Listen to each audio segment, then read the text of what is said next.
کہ ایک صحابی نے اللہ کے رسول سے عرض کیا کہ دعا کیجئے مجھے مال اتنا ملے. یہ آپ نے حدیث سمجھی نہیں ہے.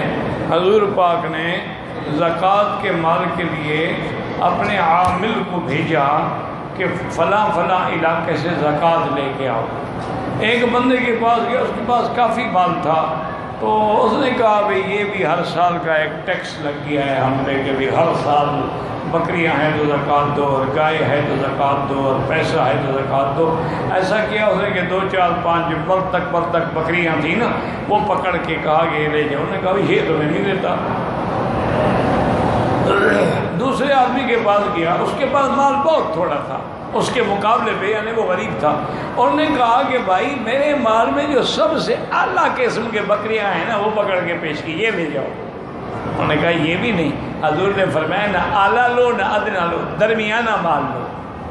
اب یہ تو نہیں ہے کہ تمہارے جو اعلیٰ سے اعلیٰ ہوں وہ میں لے جاؤں، باقی تمہارے.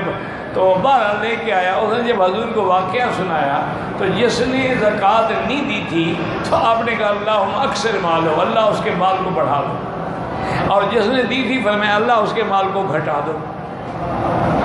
تو صحابی حیران ہو گیا، حضور جس نے زکوٰۃ نہیں دی اس کے لیے دعا کر رہے ہیں، اور جس نے دی ہے بیچارے نے اس کے لیے آپ یہ دعا کریں. تو چند دن گزرے، اس کا مال بڑھتا گیا بڑھتا گیا بڑھتا گیا. نتیجہ یہ نکلا کہ مدینہ منورہ سے اتنا دور چلا گیا کہ دین اور ایمان اور نماز اور جمعہ سے بھی معلوم ہو گیا. اور جس کا مال کم ہو گیا، وہ جب مال ہی نہیں ہے 24 گھنٹے مسجد بیٹھا. اب بھی تو مسجد میں وہی آتے ہیں جن کے پاس مال نہیں ہے یا بوڑھے ہو گئے، گھر میں ماں اولاد بیٹھنے نہیں دیتی، وہ جلدی سے ماشاءاللہ گھڑی بھی آگے کر دیتے ہیں، ابا جان نماز کا وقت ہو گیا، نکلو یہاں سے دفع ہو.